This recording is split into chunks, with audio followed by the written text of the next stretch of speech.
Hello students, welcome to our channel coder short. आज की video में हम पढ़ेंगे ओवरलोडेड फंक्शंस। अभी तक हमने फंक्शंस के बारे में पढ़ा था और फंक्शंस में आर्ग्यूमेंट्स कैसे पास करते हैं वो पढ़ा था। आज हम पढ़ेंगे ओवरलोडेड फंक्शन। ओवरलोडेड फंक्शन का मतलब क्या होता है कि हमारे पास मल्टीपल फंक्शंस होते हैं विद द सेम नेम। उन फंक्शन का नाम जो होता है सेम होता है, बट उनके जो पैरामीटर्स होते हैं डेट इज डिफरेंट। उनके पैरामीटर्स डिफरेंट होते हैं। अब हम एक एग्जांपल देखेंगे तो उससे आपको समझ आ जाएगा। अब पहले ये थोड़ा थ्योरेटिकल देख लेते हैं कि जो कंपाइलर होता है वो कैसे फंक्शन को चेक करता है कि वो कैसे ओवरलोडेड कि कौन से मैच करना है फंक्शन उस नेम से। तो जो फंक्शन होता है विद द पैरामीटर उसको हम सिग्नेचर बोलते हैं। फंक्शन का नेम विद दैट पैरामीटर्स उसको हम सिग्नेचर बोलते हैं। और जो सिग्नेचर होता है हर फंक्शन का वो मस्ट बी यूनिक, वो यूनिक होना चाहिए। अब एक डायग्राम देखते हैं। डायग्राम में आप जैसे देख सकते हो, यहाँ एक मेन फंक्शन में हमने एक रैपकायर नाम का एक फंक्शन बना रखा है। इसमें जब हमने नॉर्मल कॉल कराई तो वो जो रैपकायर नाम का जो फंक्शन होगा विथआउट एनी पैरामीटर, इसमें कोई भी पैरामीटर नहीं है, नो पैरामीटर्स। तो इस फंक्शन तो ये वो उस फंक्शन को कॉल करेगा जिसके अंदर पैरामीटर नहीं होंगे। अगर उसमें सिंगल पैरामीटर है विद द कैरेक्टर, तो अगर हमारा ऐसा फंक्शन बना होगा जिसमें कैरेक्टर नाम का पैरामीटर होगा तो वो फंक्शन उसको कॉल करेगा। और अगर जिस जिस फंक्शन में कैरेक्टर या इंटीजर टाइप के दो पैरामीटर्स होंगे वो उस फंक्शन को कॉल करेगा। इस तरीके से कंपाइलर जो होता है सिग्नेचर के बेस पे, फंक्शन के सिग्नेचर के बेस पे कॉल करता है प्रोग्राम को। अब एक एग्जांपल देखते हैं हम।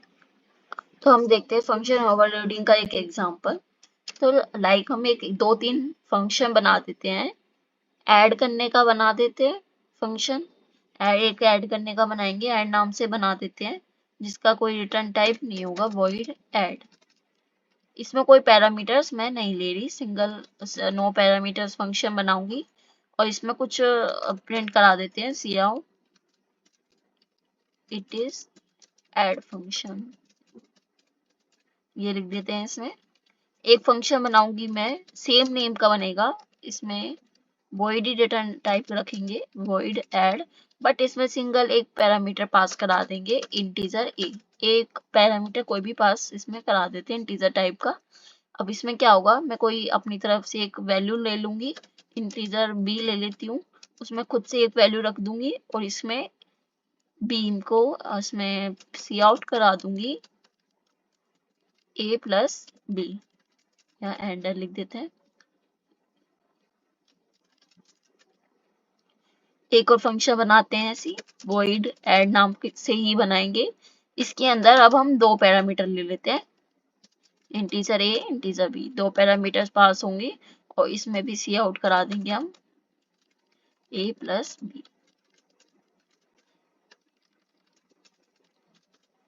ये हमने तीन फंक्शन बनाए हैं विद द सेम नेम। आप देखोगे तीनों फंक्शन का नाम जो है ऐड फंक्शन है, तीनों का फंक्शन का नाम सेम है, बट दिस में पैरामीटर्स जो है डिफरेंट है। बट इफ अगर एक और फंक्शन बना देती हूँ जिसमें भी उसमें भी दो पैरामीटर्स होंगे, बट इसमें क्या होगा, ऐड फंक्शन में इसमें जो ए होगा वो मैं कैरेक्टर ले लेती हूँ, इसमें प्लस नहीं कराते, इसमें प्रिंट करा देते हैं वैल्यू को, जो भी ए की वैल्यू है एंड जो भी बी की वैल्यू है। इसमें एक कैरेक्टर टाइप है। अब देखोगे लेकिन इसमें भी नंबर ऑफ पैरामीटर्स तो दोनों में है, दोनों में दो दो है। ऐड फंक्शन नेम सेम है, रिटर्न टाइप भी सेम है और दो पैरामीटर्स है, बट इनका जो डाटा टाइप है that is different. Data type जो है वो डिफरेंट है, तो हमें कोई इशू नहीं आएगा। तो हम इसको यहाँ पर कॉल कराते हैं सिंगल फंक्शन जो नो पैरामीटर है, जिसका ऐड फंक्शन को कॉल करा देते हैं। एक पैरामीटर दे देते हैं, एक में 4 दे देते हैं, एक में सेकंड में दे देते हैं 3 एंड 6 दे देते हैं। एंड जो हमने अदर फंक्शन बनाए थे जिसमें कैरेक्टर और एक इंटीजर टाइप है, तो एक कैरेक्टर में दे देंगे इक्वल्स टू का साइन दे देते हैं। सिंगल कैरेक्टर है तो इसमें इक्वल्स टू का साइन दे देंगे एंड यहाँ पर देंगे 6 दे देते हैं, प्रिंट करा देते हैं। अब इसका आउटपुट चेक करते हैं क्या आता है।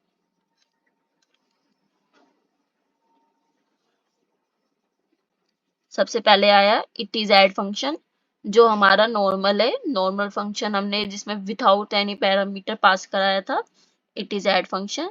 सेकंड आया आंसर 9, हमने 4 पास कराया था, एंड जो हमारा बी है, बी में हमने 5 लिया था और वो हमारा 9 आया है। सेकंड भी जो आया है वो भी 9 आया है।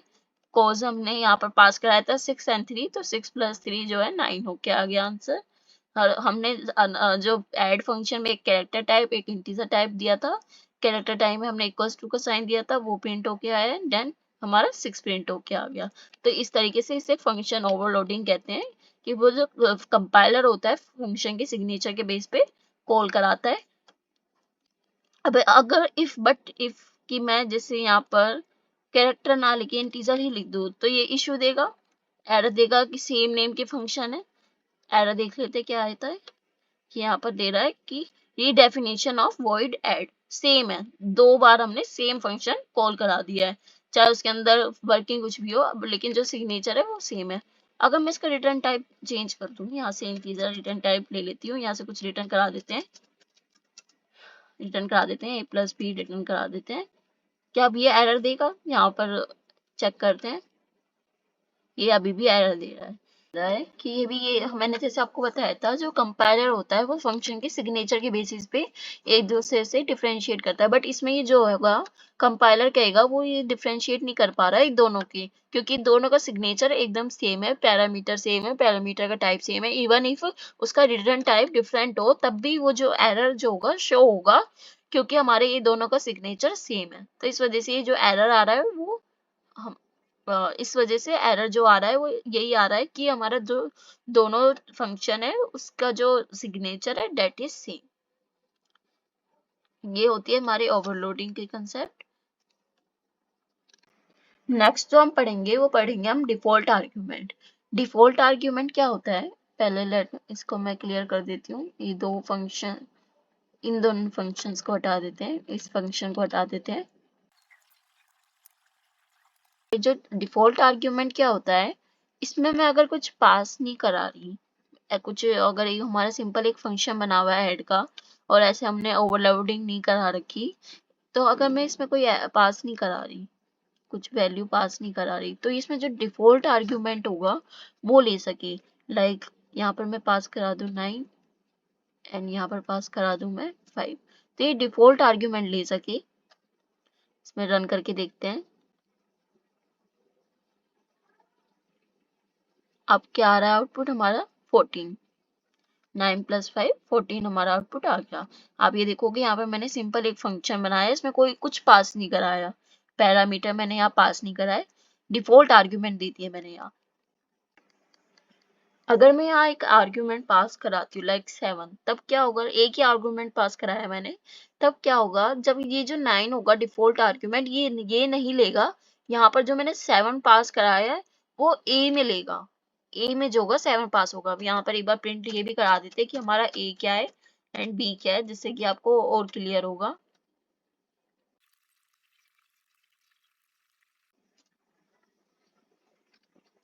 यहाँ मैंने ए और बी को प्रिंट करा दिया। ए में जो होगा वो आएगा 7 एंड बी में जो मैंने बाय डिफॉल्ट 5 दे रखा वो वही रहेगा। आउटपुट चेक करते हैं इसका क्या आना चाहिए, 7 + 5 हमारा 12 आंसर आना चाहिए। तो आप यहाँ आंसर में देख सकते हो 7 + 5 12 आंसर आ गया है। अब मैंने यहाँ पर दो आर्ग्यूमेंट पास कराए, 7 एंड 6 पास करा दिया, तो ये इन दोनों आर्ग्यूमेंट को लेगा। अब ए में जो आएगा वो 7 आ जाएगा और बी में जो आएगा वो 6 आ जाएगा। तो ये डिफॉल्ट आर्ग्यूमेंट तभी होता है जब हम कुछ यहाँ पर पास नहीं करा रहे हो और डिफॉल्ट आर्ग्यूमेंट का हम यूज कर लेते हैं तब। तो अगर इफ मैंने यहाँ पर 6 ना पास करा के मैं यहाँ पर कुछ एक और फंक्शन बनाती हूँ जिसमें आपको एक मैं कैरेक्टर टाइप लूंगी और एक इंटीजर टाइप लूंगी, इसको यहाँ पर रहने देते हैं। एक और फंक्शन बनाते हैं, वॉइड ले लेते हैं, प्रिंट पीआर करके फंक्शन नाम से बना देते हैं। इसमें कैरेक्टर ले लेते हैं, कैरेक्टर ch, इसमें मैं बाय डिफॉल्ट कैरेक्टर जो दूंगी वो मल्टीप्लाई का साइन दे देते हैं, एंड जो सेकंड लूंगी वो मैं इंटीजर ले लेती हूँ, इंटीजर s ले लेती हूँ, s में बाय डिफॉल्ट 4 वैल्यू दे देती हूँ। इसको प्रिंट करा लेंगे यहाँ cout ch and then cout s, इन दोनों के यहाँ पर प्रिंट करा लेंगे। इसको ये अभी के लिए यहाँ कमेंट कर देते हैं, इसका हमें यूज नहीं है। अब मैं फंक कॉल करा देती हूँ। फंक्शन में मैं कैरेक्टर पास कराती हूँ पहले। नॉर्मल ये मैंने कैरेक्टर पास करा दिया। अब जो होगा वो प्रिंट क्या होगा, ये जो मैंने यहाँ कैरेक्टर पास किया है और एंड हमारा 4 आउटपुट दिखते हैं, यही आया है आउटपुट जो मैंने आपको बताया कि हमने जो कैरेक्टर पास कराया वो आया, 4 आया है। बट इफ मैं यहाँ पर कैरेक्टर पास ना कराऊं और मैं यहाँ पर 7 पास कराऊं, अब यहाँ पर आएगा एक इशू। क्या इशू, क्या होगा, जो 7 है वो तो इंटीजर है, तो इंटीजर 7 जो होगा वो कैरेक्टर में पहले कन्वर्ट होगा, टाइप कास्टिंग होगी 7 की। देन हमारा जो आउटपुट आएगा वो 7 का एक्सकाई वैल्यू होती है वो आएगी 7 की। तो 7 का जो हमारे एक्सकाई में कैरेक्टर होता है दैट इज बेल। तो बेल, अब बेल तो हमारा शो नहीं होगा, तो हम 7 की जगह यहाँ 65 कर देते हैं। 65 का जो होता है वो होता है कैपिटल ए। कैपिटल ए जो होगा हमारा यहाँ पर शो होगा CH में। यहाँ पर हमारा ये जो मल्टीप्लाई का साइन है, स्टार है, ये शो नहीं होगा, ए शो होगा, क्योंकि हमने यहाँ 65 पास कराया और 65 जो है इंटीजर वैल्यू है। इंटीजर वैल्यू कैरेक्टर में पास हो रही है, इसमें नहीं जाएगी वो जो पहला आर्ग्यूमेंट जो होगा वो उसमें पास होगा। तो 65 पहले आर्ग्यूमेंट में पास होगा, देन वो कन्वर्ट हो जाएगा कैरेक्टर में, और कैरेक्टर जो उसका ए होगा कैपिटल ए वो प्रिंट करके हमारा आंसर में आएगा। तो इसमें चेक करते हैं क्या आंसर है। जैसे आप देख सकते हो ए और 4 जो होगा हमारा प्रिंट करके आंसर आ गया है। तो इस तरीके से डिफॉल्ट आर्ग्यूमेंट हम कराते हैं अपने फंक्शंस में। आज हमने पढ़ा फंक्शन ओवरलोडिंग, डिफॉल्ट आर्ग्यूमेंट। आप इसकी प्रैक्टिस कीजिए। आज इस वीडियो में इतना ही, मिलते हैं नेक्स्ट वीडियो में। कोई डाउट हो तो आप हमें कमेंट सेक्शन में पूछ सकते हैं।